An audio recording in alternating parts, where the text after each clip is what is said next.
என் வீடு தாய் தமிழ்நாடு என்றே சொல்லடா, என் நாமம் இந்தியன் என்றே என்றும் நில்லடா. தமிழா தமிழா நாளை நம் நாடே, தமிழா தமிழா நாடும் நம் நாடே.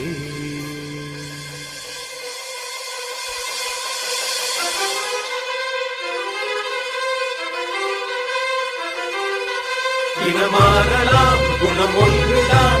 இடம் மாறலாம், நிலம் ஒன்றுதான். மொழி மாறலாம், பொருள் ஒன்றுதான். கடி மாறலாம், கொடி ஒன்றுதான். திசை மாறலாம்,